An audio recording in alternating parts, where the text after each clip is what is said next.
going on, my friends? I'm Rick, and this is your seat at the table. And over here to the right to me is little Missy. She's sitting there in the cat carrier, behaving herself, and she occasionally makes a little bit of noise. That way, you'll know what the hell's going on.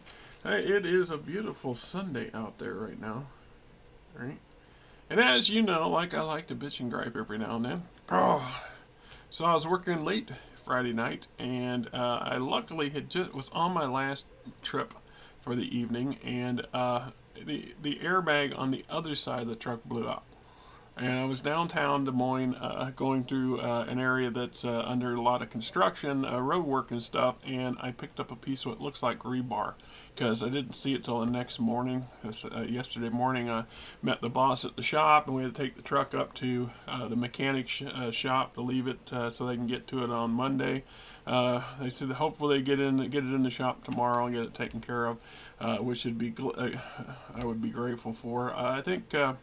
The It's another $1,500 damn repair bill. We just replaced the airbag on the other side a month and a half back or so, I think, and it screws my schedule. Of course, originally would have worked tonight. Would have been out all night tonight, which would give me about a 9 to 10 hour shift overnight, and then I would have jobs tomorrow afternoon. Now that's changed, obviously. Can't do them without the truck. So in the morning, I'll go into the office and I'll catch up my paperwork from last week and get the schedule for next week. We're also having an issue with, unfortunately, the gearbox. Fourth gear is starting to pop out of gear. It's starting to slip out. And I talked to the guys there, and it's clear that our truck is rated. It's capable of carrying about 5,000 pounds more weight than what it should. The truck fully loaded is 38,000. It's rated for 33. That means the drivetrain, suspension, and other stuff are really put into a lot of extra work when they have to sustain a bunch of extra weight on a repetitive basis.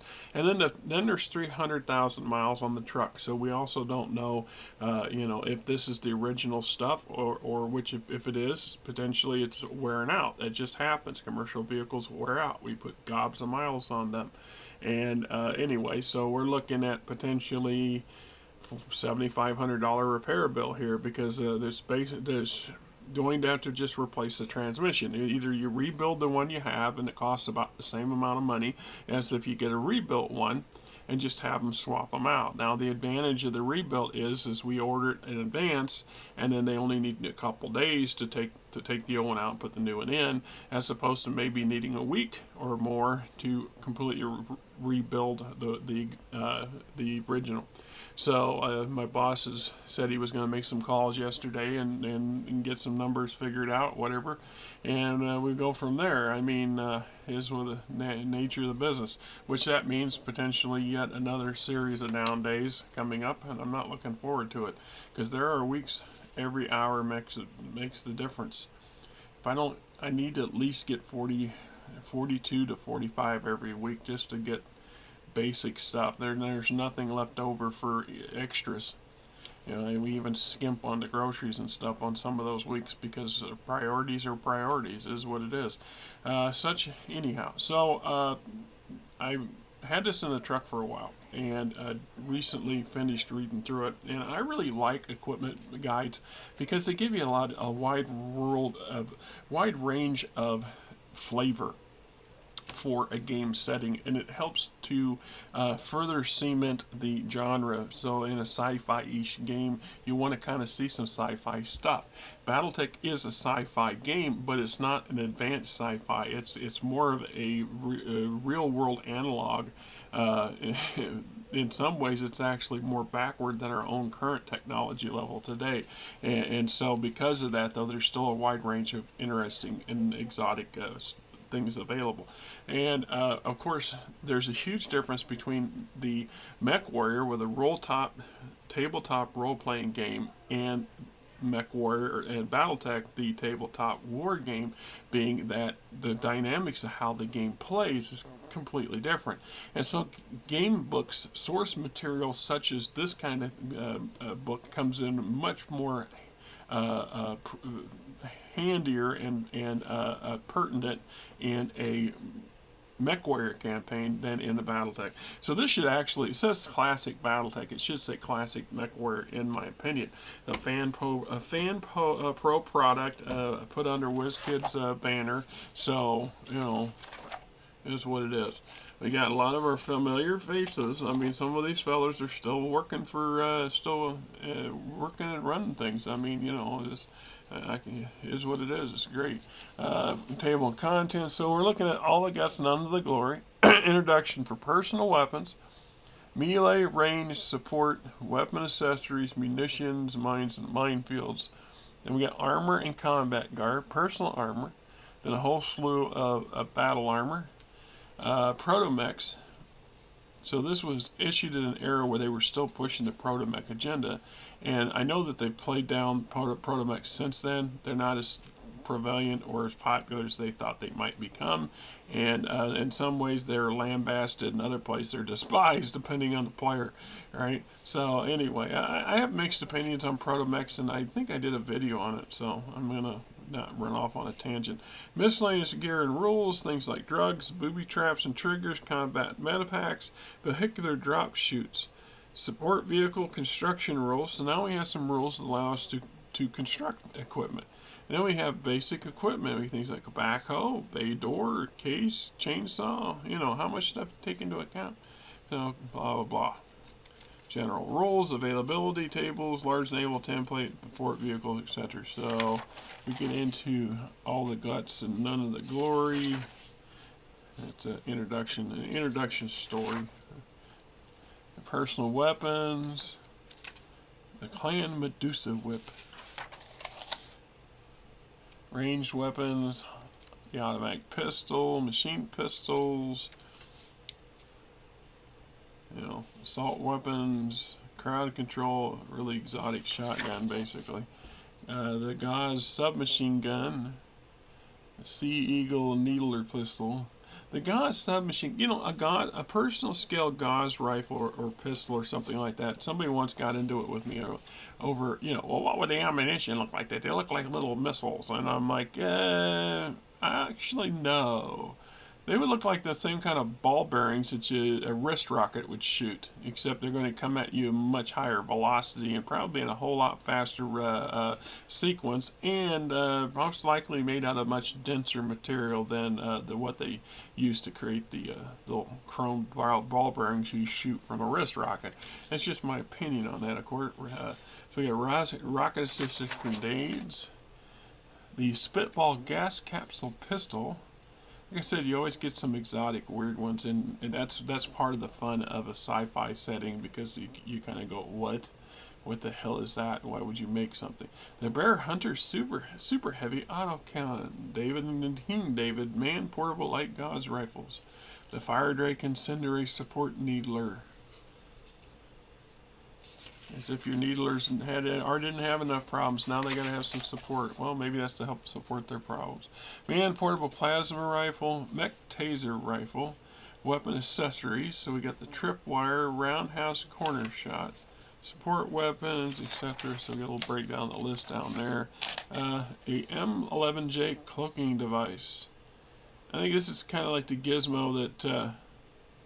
Now, this consists of a skin-tight suit, similar to most sneak units, although blah blah.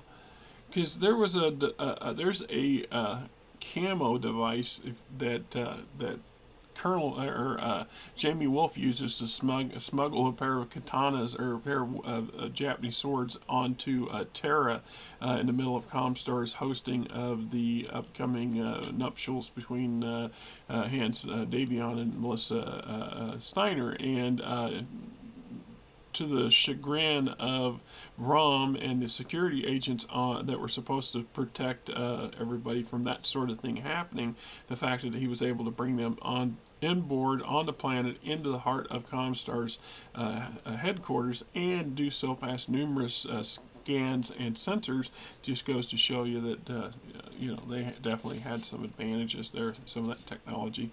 Munitions, personal ammo weights, radioactive tracker rounds, Gauss delivered payload canisters, airburst mortar munitions, guided mortar munitions, guided gyrojet munitions, Mines and minefield. Space sea mines and space mines. Because we can't have enough mines, right? Personal armor and combat garb. So we got infantry armor kits based off of the location. So the clans, Comstar, various houses, and the peripheral power. Game rules for armor. Concealable armor. Neo chainmail armor. A new type of armor that looks at first glance like mere costume, far more privatized the surface in recent years using tight. Okay, I get you. So area light power armor, and so here we yet have another list of venerable and unique and or special battle armor. Each one specific for certain types of roles and things like that. Be my guess. Okay. It's always fun to see new ones come into play, and you think, good lord, how is it that they even managed to operate and blow themselves across the room?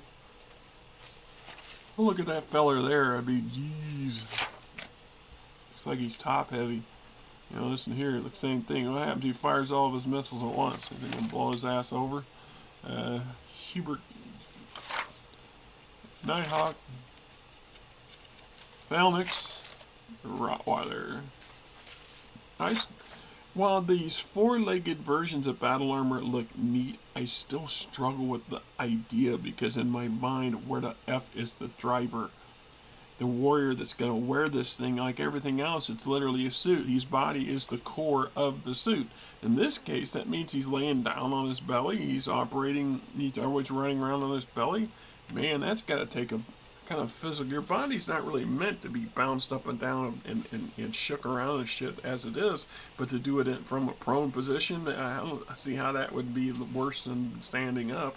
You know, I mean, obviously there's some kind of advantages to these four-legged versions. Otherwise, they wouldn't keep cropping up, in my opinion. I haven't operated any of these things, so I don't know how well or different or better or worse they are for combat. Oh, there's a big ugly doozer right there, that Trinity. Oh, that's because that's multiple. Yeah, there's three of them there. Alright, that explains it a little better. Then we get into Battletech. Whole chapter on Protomechs. That dude spends way too much time with his machine. That's my opinion there. Protomechs. Yeah, right. So these are like this catch in between, this evolution between the battle armor and the mech. Although there's some argument that can be made that Protomechs are actually an evolution line under their own. The sheer amount of miniaturized specialization that we required to make these miniature mechs function well is impressive. There's probably a damn good reason why, for the majority of the Inner Sphere's history, there might have been a point at the height of the Star League that they had the technology and understanding to produce functioning protomechs. I believe that they did, and they were working in that direction if they hadn't, because all you have to do is look at the micro mechs or the mini mechs that we have that are considered non-canon. I think one or two are now considered canon. The Ambassador, for example. So these are 10-ton, 5-ton, 8-ton light mechs that are, up against another mech. They're fucked. I mean, they got no armor. They don't have enough armor and a weapons loadout to threaten even a wasp or or a locust. So that's just retarded. Against battle armor, well, they're almost equal. And in some ways, I think they're at a slight disadvantage because they're not really geared towards it. And battle armor tends to operate in groups in packs. 4 or 5 individuals working together as a team. Meanwhile, I don't know. It's just what it is. I never really got into the passion for Protomechs. Didn't. At that point, my game time was starting to play and change, and I didn't have anybody that in my close group that had any interest in these things whatsoever. So we never explored them for the possibilities. Now, I think they would have played far more as a boogeyman, role. If you're playing Mech Warrior, the tabletop RPG, then these sort of things could be. You could actually crop these up much more frequently, because that would make for that uber boss guy, or that mid-level threat boss for encounter groups. If you're invading some place or something like that, you don't want to decimate the player characters by throwing actual mechs at them in a situation where the mechs would actually be kind of ludicrous. But and yet body armor, you want something a little bit more impressive than body armor, as if elemental or any other body armor of that nature isn't impressive if you're facing up against it. This would be one of those categories that you kind of can slip into, in my opinion. It's just like we go back to that conversation I did, or a comment I made in the war issue for Battle Technology, when I said that there are certain elements where we then lose our train of thought. See, I just lost my goddamn train of thought. What the fuck was I talking about? And then later when I'm not thinking about it, it's going to come to my head. See, now, if I had money and time and patience, well, I would stop and read, and we would edit this video and cut that part out and put in, I guess, splice in a good response. I mean, I'm trying to make it seamless. You've got that skill set and that technology and the time to do it. Knock yourself out, right? All right, so again, the miscellaneous gear and rules. Performance enhancers, various drugs and other dopamines and things like that.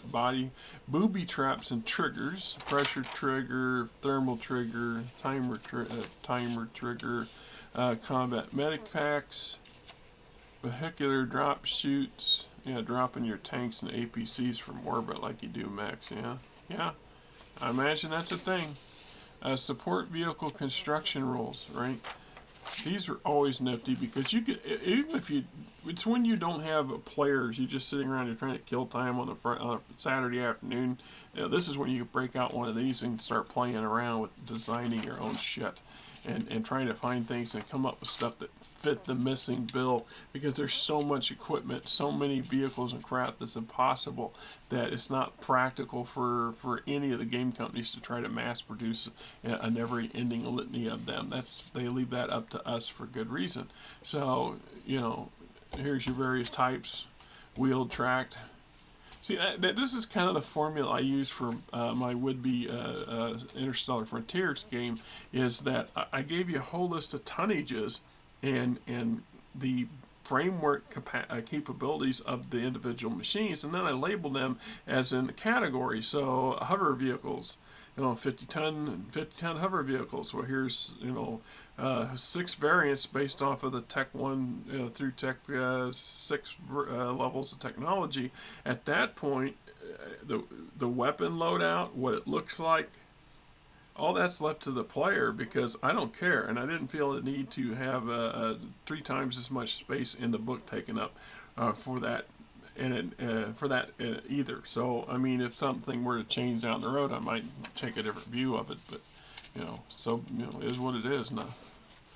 Anyway, so we're looking at support vehicle construction rules, right? And this is pretty decent. It also allows to cover some stuff that don't come up in the game, but ought to. For example, commercial naval vehicles. I mean, many worlds are water-based with large enough populations on them that they most likely do have surface vessels and submersible vessels that work in a commercial function. And how can you? Well, what does that matter? Well, think about it for a minute. What if you lived on a world that was dominated by water? And so it's quite common to have all kinds of construction machinery and transport machinery from a commercial perspective. So when you come to a planet and you want to move your forces around, maybe you get yourself a couple cargo haulers, surface vessels that haul cargo, or maybe because of the designs that previously set up on the world, is this world's got many little archipelagos and islands. So to help facilitate moving cargo and to reduce the footprint of the infrastructure required for all these islands, these cargo ships that are big enough to carry, I don't know, a company's worth of mechs or tanks or something each, are actually a landing craft. The front end or sides or back end or whatever, they pull up to the beach and drop the nose, and in and out you run. So I mean, I'm just that's just throwing it out there as one of those possible scenarios. You know, would you want to get caught out there in the open by a strafing run of fighters? Hell no, but who would? That's neither here nor there. So you get engines, types, different types, and how they function, their specifics and their stats. Goes on anything, other equipment, adding armor, construction rules, things like turrets and heavy weapons, medium weapons, ammunition, fire control. Oh yeah, right. Additional crew. Alright. I like these sort of addendum rules. I do. Backhoe. Then we got some variations. We get the combine. Oh no, a combine, as in a, a agricultural machine. Yeah, right. Okay. And we got here tables, melee weapons, support construction rules, and stuff like that. So we get our tables for all the weapons and other systems that stay included in here, and what their stats and weights and other wonderful pertinent stuff is or isn't. And we get a little bit of artwork in here. Like I said, I'm privileged and lucky enough to be able to use the Xerox machine at work. I try not to abuse it too damn much, so I don't print in color except for the front covers. Rare day I might make an exception, but for the most part, it's just bad enough. This is using up a shitload of black toner just to print what it did, So it is what it is. I milk that cow as long as I can until either I get shut down or the company closes its door. I still got a lot of material that's been donated to me from some of you folks, and to PDFs to do printouts and then do videos on. Anyway, so the cutting edge combat equipment. These are good if you can get them, and you don't pay a lot of money for them. PDFs. Lots of good stuff in here. Even if you're just into a tabletop board game, it's still an interesting read. It still also allows you the option of plugging in some different types of battle armor and even protomechs into your campaign. So, it is what it is. Hey guys, until next time, you guys have a great weekend.